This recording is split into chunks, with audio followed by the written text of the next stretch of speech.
Saludo con gusto a Guillermo García Sánchez, profesor de Derecho Energético en la Universidad Texas A&M. Gracias por estar con nosotros, Guillermo.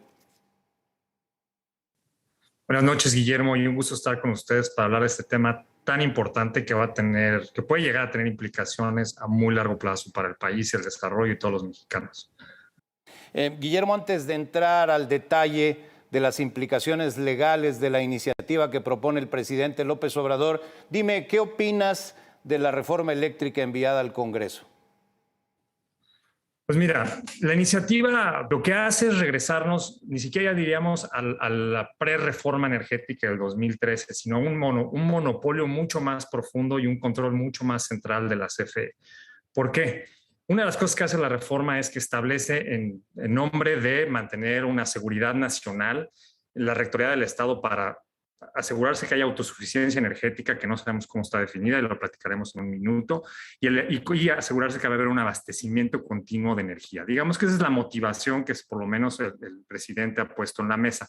Para alcanzar esto, lo que va a hacer es, primero, desaparecer a los órganos autónomos que regulan el mercado, a la Comisión Reguladora de Energía, a la Comisión Nacional de Hidrocarburos, pero también desaparece al SENACE, que es a final de cuentas quien se asegura que las líneas de transmisión puedan ser accesibles por diferentes actores de una manera, digamos, equitativa y sin preferencia a nadie más. ¿Y a quién le da todas esas facultades? Se las divide entre la Secretaría de Energía y sobre todo le da a la CFE, la vuelve la rectora del sistema eléctrico. Ahora, a tu pregunta, ¿esto es bueno o malo? Me parece que la CFE hasta hoy no nos ha dado ninguna herramienta para pensar que va a poder con este paquete. Hay muy pocos sistemas, yo creo que tendrías que irte a Corea del Norte en los cuales un solo actor, una paraestatal controla todo este sector por sí sola. Va a ser su responsabilidad no solo la producción, porque a fin de cuentas ellas van a poner las reglas de la producción y a quién le van a comprar esa generación de energía, sino también la distribución y también la transmisión y también fijar las tarifas, y todo eso va a ser su responsabilidad. Es una mega responsabilidad. No me parece que son compatibles estas visiones, y por eso, digamos, está todo el mundo ahorita hablando del tema, porque sí puede tener implicaciones a largo plazo para la competitividad del país, para la competitividad de la región. Recordemos que estamos integrados con Estados Unidos y Canadá. Cuando una fábrica en Puebla falla y los microcomponentes que está generando se van a usar en Estados Unidos, pues eso impacta la línea de suministro también en Estados Unidos. Entonces, no solamente es un impacto nada más en México, sino vamos a poder tener efectos que se van a transmitir a Canadá y a Estados Unidos con nuestros socios comerciales. Guillermo, desde el punto de vista de la certeza jurídica imprescindible para la inversión, no solo en el sector de la energía, sino en cualquier sector, ¿qué afectaciones traería para México si la reforma eléctrica es aprobada como la envió López Obrador? Ya mencionabas el TEMEC, pero hay otros acuerdos comerciales, hay otros convenios internacionales que también incumpliríamos.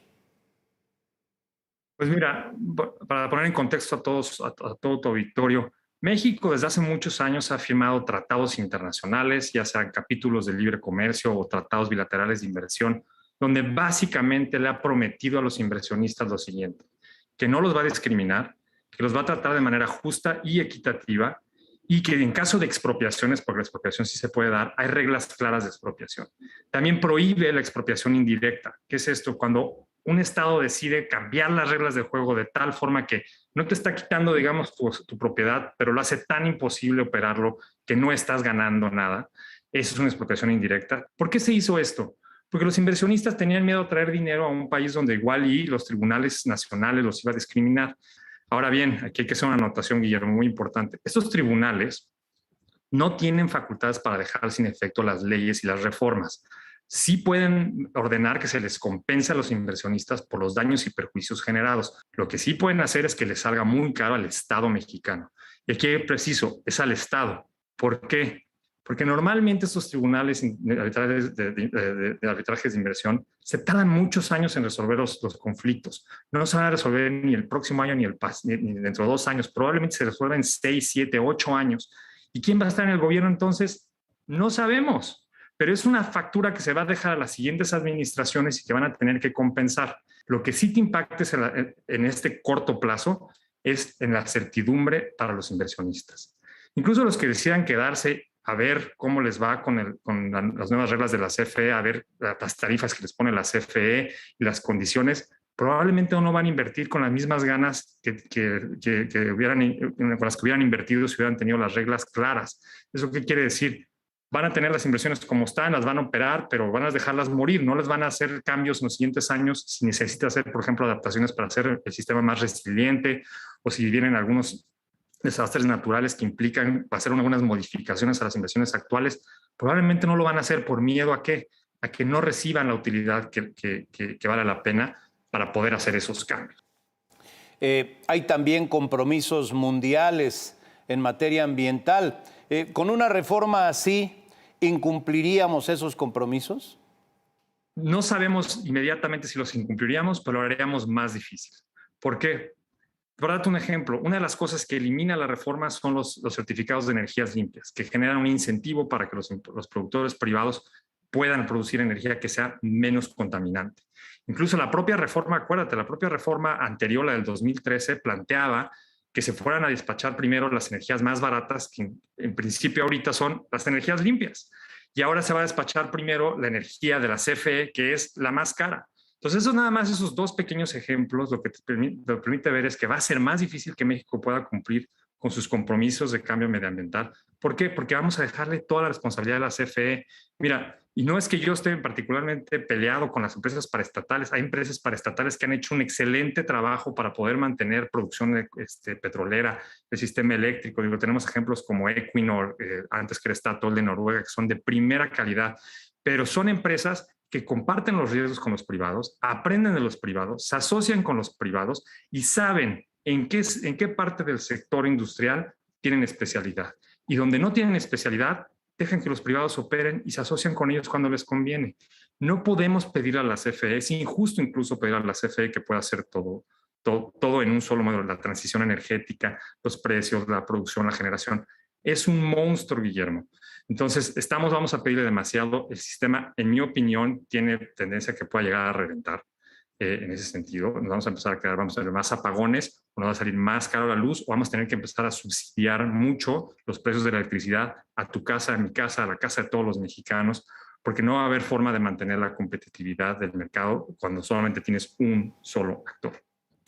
Guillermo García Sánchez, ya mencionabas que habrá consecuencias legales y que por el tiempo que tardan estos asuntos probablemente acaben pagando otros gobiernos y habría que decir otras generaciones. ¿Qué pueden hacer y qué no pueden hacer frente a esto los tribunales internacionales? El tribunal no puede decir al Estado mexicano, deja sin efecto tu reforma constitucional. De hecho, por ejemplo, el TEMEC específicamente dice que el tribunal no tiene facultades para hacer eso. El tribunal puede pedir que se compense a los inversionistas o pedir que en caso de una expropiación se restituya la propiedad y en caso de que no se pueda restituir, se compense a los inversionistas. Entonces vamos a lo mismo, es un tema de números. Los tribunales no pueden hacer eso. Incluso los tribunales internacionales, como por ejemplo en el TEMEC, no pueden ordenar ninguna medida precautoria para suspender los efectos de la ley. Los únicos que pueden ordenar ese tipo de medidas son los tribunales nacionales. Entonces, los inversionistas, ahorita, como lo vimos, como se jugó con el tema de la ley presentada por el presidente hace unos meses, los tribunales nacionales, los jueces nacionales pudieron suspender los efectos de esa ley. Eso no lo puede hacer un tribunal internacional. Normalmente, ¿qué es lo que pasa, Guillermo? Aquí quiero ser muy honesto. Los tribunales internacionales sirven en muchos sentidos para que los inversionistas tengan una arma mejor de negociación. Entonces, ¿qué pasa? Llega una nueva ley, una nueva administración, tratamos de cambiar las reglas del juego, el inversionista presenta su demanda internacional, amenaza con pedir una cantidad muy alta de compensación por daños y perjuicios por los efectos de esa ley. Al mismo tiempo empieza a negociar con la administración y tratar de salvar en lo más posible la inversión que se hizo, porque al final de cuentas los inversionistas no vienen a México para litigar, vienen para hacer dinero. Y si pueden hacer algo de dinero y salvar algo de lo que ya invirtieron, lo van a tratar de hacer. Habrá inversionistas que dicen, no, yo creo que de todos modos voy a presentar mi demanda y me voy a pelear. Y ojo, hay inversionistas que están viendo muy cercano la sucesión presidencial. Aquí entramos ya al ámbito de lo político. Habrá inversionistas que digan, yo pago por ver. Voy a demandar, voy a sentarme a negociar. Y quién sabe quién entre después del presidente Andrés Manuel y a ver si después de Andrés Manuel López Obrador hay un nuevo presidente con el que podamos entendernos mejor y poder echar algunos de las cosas que pasaron para atrás y seguir haciendo algo de dinero. Es una naturaleza de la industria energética. Vamos, una vez que hiciste los fierros, una vez que pusiste las plataformas, una vez que pusiste los generadores, que pusiste los paneles, es muy difícil salirte de ese mercado. Entonces, como puedes ver, incluso en escenarios muy adversos, los inversionistas saben manejar ese riesgo y pueden que se queden. Entonces, es un juego de tiempo, es un juego de números y es un juego, digamos, a las vencidas a ver quién puede llegar más lejos.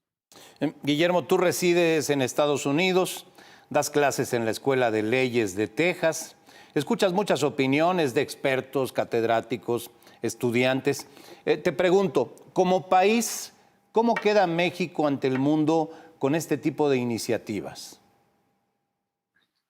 Mira, realmente sí sorprendió mucho el cambio de actitud del presidente. Como sabemos, al principio, cuando el presidente Andrés Manuel López Obrador llegó al poder, anunció que iba a haber algunos cambios, pero que iba a respetar, digamos, los contratos existentes. Y lo que hemos visto es que ha ido forzando una renegociación de esos sectores. En Estados Unidos y en particular en Texas, pues obviamente hay mucho miedo porque se han hecho muchas inversiones fuertes, se hizo una apuesta fuerte a integrar más energéticamente a Estados Unidos y a México. Hay muchísimas oportunidades de que trabajen, por ejemplo, las empresas tejanas con las mexicanas para exportar gas, por ejemplo, a Asia, ¿no? Usar la infraestructura existente que se construyó para sacar el gas de Texas y poder llevarlo a Asia a través de diferentes terminales en la costa del Pacífico. Porque cuando empiezan a hablar de autosuficiencia, soberanía energética, parecería que se quiere cerrar incluso a participar en oportunidades de negocio con Estados Unidos. No queda muy claro que esta famosa frase de la soberanía energética es bien difícil de interpretar hacia dónde va el Estado mexicano. Y a veces incluso vemos mensajes contradictorios porque autosuficiencia parecería es no queremos depender de Estados Unidos, no queremos depender del extranjero, pero vamos y compramos una refinería en Houston. Los inversionistas también han tratado de presionar a la administración de Biden a tener una postura más fuerte y tratar de delinear cómo va a ser la nueva relación. Pero si algo ha sido muy hábil el gobierno mexicano ha sido descontaminar los temas. Se ha avanzado mucho en la relación con la administración Biden en temas de migración, estamos ahora renegociando la relación en temas de seguridad, pero el tema energético se ha vuelto como el elefante en el cuarto del que nadie quiere hablar y como que el tema es no vamos a tocarlo, vamos a avanzar en los otros temas. Y yo creo que el tema del cambio climático es donde puede haber más tensión, porque sí la administración de Biden está muy comprometida a transicionar a la región, no solamente a Estados Unidos, sino mandar los incentivos para cada vez depender menos de una generación de los combustibles fósiles, tanto para generación eléctrica como para el transporte. Y México en ese sentido vamos para el otro lado. Estamos dando el monopolio a CFE, que depende del combustóleo. Estamos construyendo una refinería en Dos Bocas para poder abastecer las gasolinas en México. Entonces, parecería que México no está de acuerdo, por lo menos con la visión de la administración Biden, de movernos a un mundo de menos fósiles. Yo creo que ahí va a haber tensión. Y claro que es un tema que se comenta. Demócratas y republicanos están en el mismo canal. Es decir, lo que están haciendo en México no es consistente ni con el TEMEC ni con la agenda del cambio climático que se tiene. Guillermo, muchas gracias por estar con nosotros. Seguramente seguiremos hablando de este tema. Agradezco mucho tus comentarios. Gracias, Guillermo. Un gusto y buenas noches a todo tu auditorio. Aquí estamos para seguir con este tema que, digamos, este es el primer batazo de muchos que van a seguir. Seguramente. Gracias. Es Guillermo García Sánchez, profesor de Derecho Energético en la Universidad Texas A&M.